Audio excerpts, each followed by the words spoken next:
morning all of you. How are you all? Today in this video I will teach you chapter 5 of Flamingo, which is Indigo. Alright, it is written by Louis Fisher. किसने लिखा है? Louis Fisher ने लिखा है. ठीक है. Half of the chapter I have already taught. ठीक है, पहले ही पढ़ा चुका हूँ मैं. So let's begin from. In the previous video, I taught that the British authority wanted to consult with their superiors. यानी ब्रिटिश अथॉरिटी के जो लोग थे वो गांधी जी से रिलेटेड केस के बारे में अपने सुपीरियर से डिस्कस करना चाहते थे. ठीक है. Means indirectly they wanted to postpone the trial. वो केस को पोस्टपोन करना चाहते थे. ठीक है, डिले करना चाहते थे. तो महात्मा गांधी ने इस डिले का क्या किया था? प्रोटेस्ट किया था. ठीक है, अपोज किया था. He read a statement pleading guilty.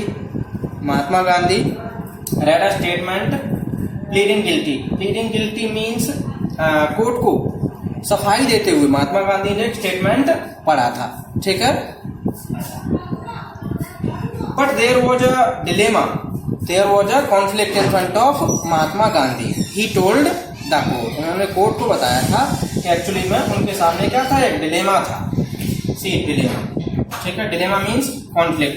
In Hindi we call it confusion. Sorry, दुविधा कह सकते हैं. क्या कह सकते हैं? दुविधा. ठीक है. He was involved. He told the court in a conflict of duties. उन्होंने कोर्ट को बताया था कि उनके सामने जो है ड्यूटीज का डिलेमा था. अब डिलेमा क्या था देखिए. On the one hand, not to set a bad example as a lawbreaker. Alright. On the other hand, to render the humanitarian and national service for which he had come.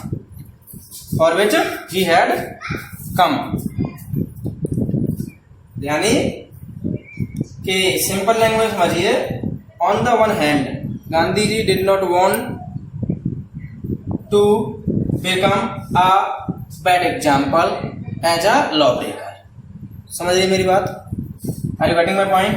यानी एक और तो महात्मा गांधी जो है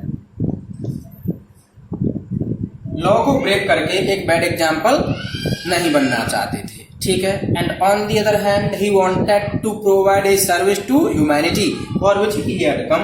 यानी दूसरी ओर ये था कि उनको ह्यूमैनिटी की सेवा करनी थी जिसके लिए वो चंपारण में आए थे. ठीक है. और अगर वहां पर कंफ्यूजन डिलेमा ये हो चुका था कि अगर वो उन लोगों को जस्टिस सिक्योर करवाते हैं तो कहीं ना कहीं उनको लॉ ब्रेक करना पड़ेगा. Because the British had created such a circumstance. क्योंकि उन्होंने परिस्थिति ऐसी क्रिएट कर रखी थी. ठीक है.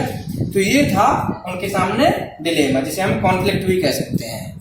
फाइन.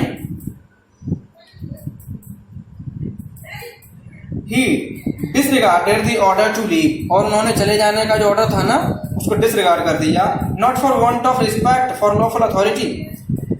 ऐसा नहीं था कि want of respect for lawful authority but in obedience to the higher law of our being. लेकिन हमारी जो अंतरात्माओं की जो आवाज होती है ना उसकी वजह से. ठीक है. द वॉइस ऑफ कंसाइंस, जिसे क्या कहते हैं? वॉइस ऑफ कंसाइंस कहते हैं. ही ऑफ द पेनल्टी ड्यू. और महात्मा गांधी ने ड्यू पेनल्टी की डिमांड की कि आप जो पेनल्टी लगाइए. ठीक है, मैं यहां से नहीं जाऊंगा.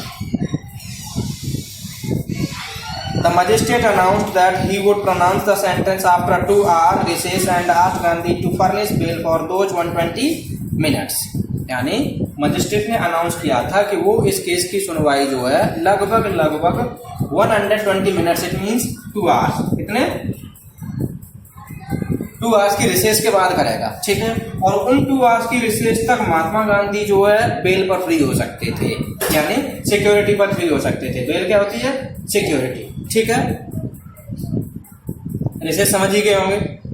जो अपने स्कूल में होती वही रिसेस है. इंटरवल जिसे कहते हैं. ठीक है. गैप. गांधी रिफ्यूज्ड. लेकिन गांधी जी ने मना कर दिया. वो तो पहले डिले का प्रोटेस्ट कर रहे थे कि नहीं, डिले नहीं चाहिए.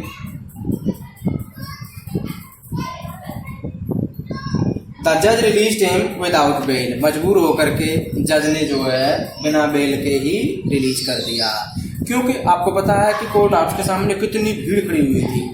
अगर थोड़ा भी कुछ ऊंच नीच होती ना तो समझ सकते हैं कि हालात क्या कर सकते हैं, क्या हो सकते थे. यानी भीड़ जो है कोर्ट का कुछ भी कर सकती थी. उस समय ये हालात क्रिएट हो गया था.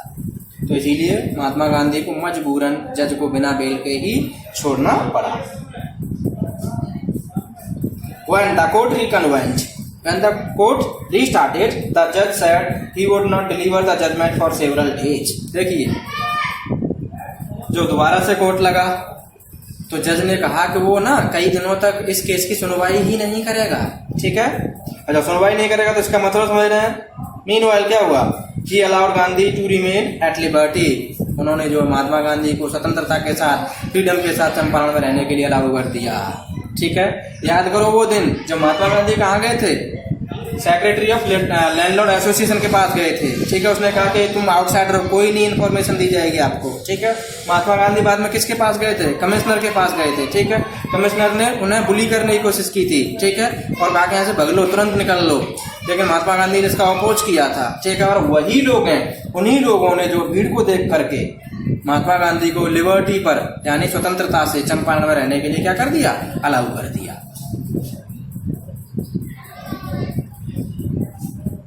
राजेंद्र प्रसाद, ब्रिजकिशोर बाबू, मौलाना मजरुल हक and several other prominent lawyers had arrived from Bihar. यानी जैसे ही महात्मा गांधी ने सबको इन्फॉर्मेशन दे दी थी कि ऐसी बात है, तो इस बात को सुनकर के राजेंद्र प्रसाद, ठीक है, जो हमारे फर्स्ट प्रेसिडेंट थे, मजरुल हक, मौलाना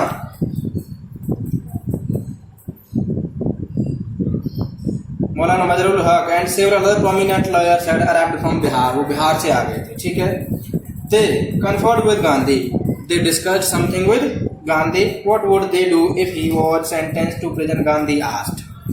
यानी जब जैसे इन सब लोगों की मीटिंग चल रही थी, किस की, राजेंद्र प्रसाद की, मौलाना की, ठीक है, ब्रिजकिशोर बाबू की, तो उसी मीटिंग में कन्फर करते हुए महात्मा गांधी ने डिमांड की थी। महात्मा गांधी ने ये पूछा था कि सपोज करो मुझे जेल हो जाएगी इस केस में, तो आप लोग क्या करोगे।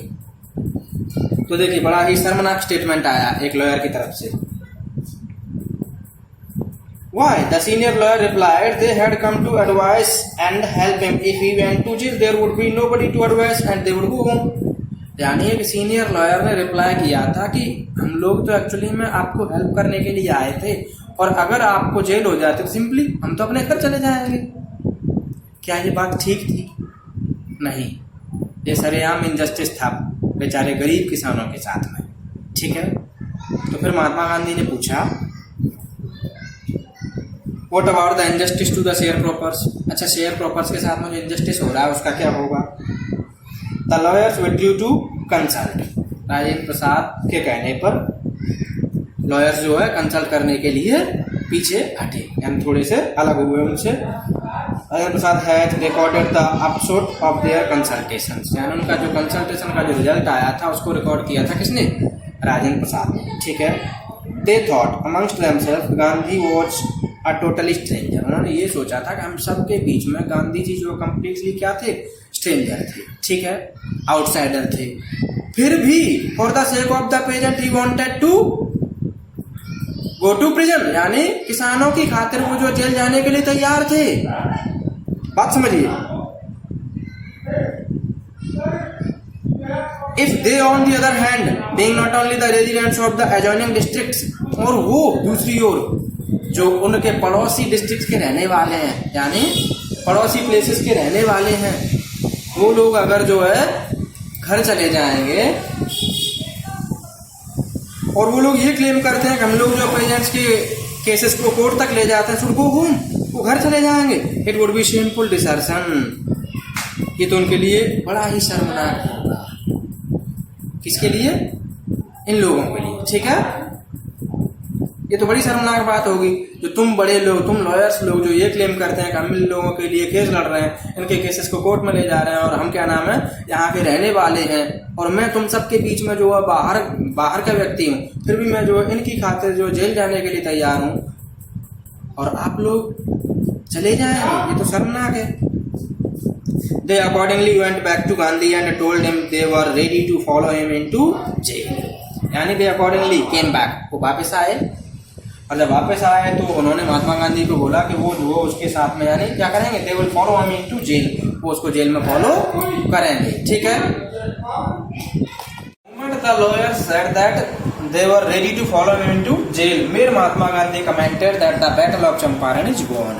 अब अगर क्वेश्चन आपसे ये आएगा कि what made Mahatma Gandhi comment the battle of Champaran is won, means when the lawyers said that they were ready to follow him into jail, that made him comment, that made Mahatma Gandhi comment that the battle of Champaran is won, कि अब चंपारण की लड़ाई जीत ली गई। ठीक है, क्योंकि आप जानते हैं यूनिटी इज स्ट्रेंथ। ठीक है, यूनिटी में स्ट्रेंथ होती है। Then he took a piece of paper, Mahatma Gandhi ने क्या लिया, एक पेपर लिया। ठीक है, he wrote down orders, यानी उसने क्या किया, उस पर ऑर्डर लिखे of the group into pairs and put down the order in which each pair was to court arrest। ठीक है, और उसमें जो है ग्रुप में नाम लिखे जिसमें जो है पेयर को जो है क्या करना था, अरेस्ट होना था। ठीक है, कोर्ट को अरेस्ट करना था। सिंपल सी बात समझ लो, एक कागज उठाया महात्मा गांधी ने। ठीक है, सारे के सारे लॉयर्स का जो ग्रुप था उसको दो दो में क्या कर दिया, बांट दिया, और हर दो की गिरफ्तारी देने का क्रम लिख दिया कि इसके बाद में ये और इसके बाद में ये, क्योंकि आपको पता है कि Mahatma Gandhi was the follower of non violence. ठीक है, वो तो नॉन वायलेंस के पीठ थे, वो कभी भी नहीं चाहते थे कि वायलेंस हो, वो तो बड़ी विनम्रता के साथ में अपने काम को निकलवाने में विश्वास करते थे। सेवरल डेज लेटर, यानी उसके काफी दिनों बाद, Gandhi received a written communication from the magistrate informing him that the lieutenant governor of the province had ordered the case to be dropped. यानी कई दिनों के बाद में महात्मा गांधी को मजिस्ट्रेट के यहाँ से, लेफ्टिनेंट गवर्नर के यहाँ से जो रिटर्न ऑर्डर मिला था। ठीक है, एक मैसेज मिला था, उसमें ये लिखा था that the case against Mahatma Gandhi, की जो महात्मा गांधी के अगेंस्ट में जो केस चल रहा था ना, हैड बीन ड्रॉप्ड, यानी हैड बीन डिसमिस्ड। क्या कर दिया गया, उसको डिसमिस कर दिया गया है। देख लीजिए, भीड़ में इतनी ताकत होती है। ठीक है, अगर यूनिटी होती तो मैं ये कहता हूँ India could be free in 1857। अगर इंडिया के अंदर फ्रीडम लानी थी और लोगों में अगर यूनिटी होती ना, तो 1857 में हमको क्या मिल जाती, ब्रिटिशर से आज़ादी मिल जाती, लेकिन तब भी हमने यूनिटी नहीं दिखाई थी। और इसी का ये एग्जाम्पल है कि जहाँ पर वो लोग बात भी नहीं करते थे और वो लोग क्या कर रहे हैं, आज केस खत्म कर दिए महात्मा गांधी के खिलाफ। किसकी वजह से, यूनिटी की वजह से, क्योंकि उन्होंने क्या देखी, यूनिटी देखी। ठीक है, it was the first victory of civil disobedience in modern India, यानी जो महात्मा गांधी के अगेंस्ट में जो केस खत्म कर दिया था ब्रिटिश अथॉरिटी ने, ये जो है मॉडर्न भारत में, यानी आधुनिक भारत में सविनय अवज्ञा आंदोलन की, यानी सिविल डिसोबीडियंस की पहली विजय थी, जो 1917 में चंपारण मूवमेंट के थ्रू आई थी। तो समझ लेना। ठीक है,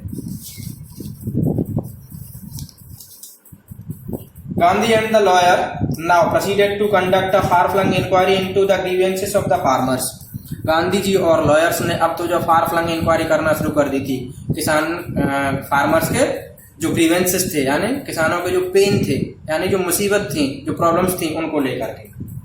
depositions by about 10,000 peasants were written down, यानी लगभग 10,000 पेजेंट्स से क्या ले लिए गए, डिपोजिशंस ले लिए गए थे। ठीक है, यानी सबूत के तौर पर सबूत ले लिए गए, सबूत नोट्स ले लिए गए थे।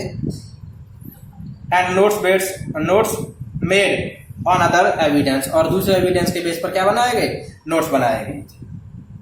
डॉक्यूमेंट्स वर कलेक्टेड, डॉक्यूमेंट्स को क्या किया गया था, कलेक्ट किया गया था। The whole area throbbed with the activity of the investigators and the vehement protest of the landlords, पूरा का पूरा एरिया जो है इन लॉयर्स की एक्टिविटी से, ठीक है, और महात्मा गांधी की एक्टिविटी से और लैंडलॉर्ड के प्रोटेस्ट से क्या होने लगा था, थ्रॉब होने लगा था। ठीक है, यानी कांप गया था, एक तरीके से हम ये कह सकते हैं। फिर समझिए सिंपल लैंग्वेज में, जिस एरिया में फार फ्लंग इंक्वायरी चल रही थी, वो एरिया जो है महात्मा गांधी और उनके लॉयर की एक्टिविटी और लैंडलॉर्ड के द्वारा किए गए प्रोटेस्ट की वजह से क्या होने लग गया था, कांपने लग गया था। ठीक है, it's enough for the day. Thank you.